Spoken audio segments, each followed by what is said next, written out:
Former New South Wales Deputy Liberal leader Stuart Ayres has told Sky News he's not focused on a cabinet comeback, with his immediate challenge defending his ultra-marginal seat.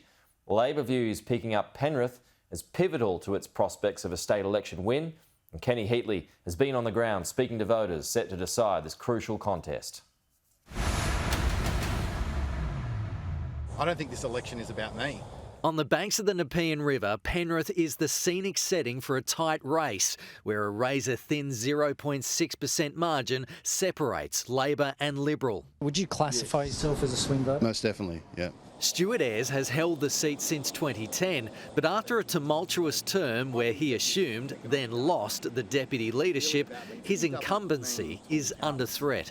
For the second election in a row, he's up against former Penrith Mayor Karen McKeown, who thinks 2023 is the year Labor takes it back. I'm feeling very confident. Cost of living is coming up every single day at the doors. Polls don't really worry me too much, to be frank. I don't even really look at them anymore. Stuart Ayres was forced out from the deputy leadership and cabinet while being investigated over his involvement in the appointment of former Deputy Premier John Barilaro to a lucrative Trade Commissioner role in New York. Oh, there's no doubt it's been a challenging year. I wouldn't be volunteering to have 2022 all over again. An independent inquiry eventually cleared Stuart Ayres of not breaching the ministerial code of conduct. Everywhere I go around this community, I get people who come up to me and say it was really great to see that you've been cleared. So that issue is not going to affect you at all when you go to the polls? No, it's not, no.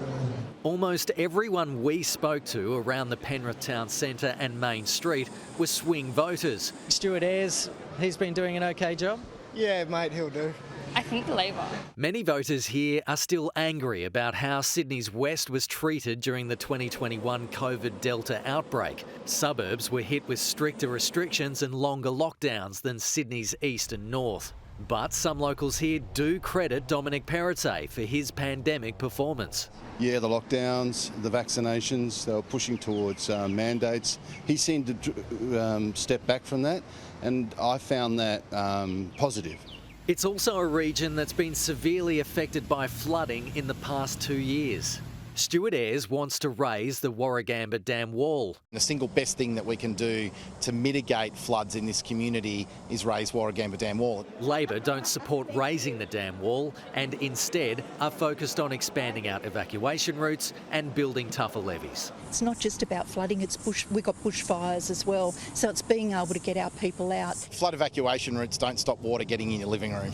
Rivers of money usually flow into marginal seats. A new multi-sports indoor stadium will be built in the electorate, and the controversial $300 million rebuild of Penrith Stadium that was put on the back burner after Premier Dominic Perrottet diverted funds to flood victims. It will be built if Stuart Ayres and the coalition are re-elected. We're committed to that without a shadow of a doubt. The money could be spent better on health and education, things like that. Premier Dominic Perrottet has promised Stuart Ayres a cabinet comeback if he can retain Penrith. Chris Minns, meanwhile, chose Penrith to launch his Kickstart the Election Year rally. We have the chance to vote for a fresh start in New South Wales. Voters here can expect more money and promises in this key election battleground. I think this government's lost its way. Kenny Heatley, Sky News, Penrith.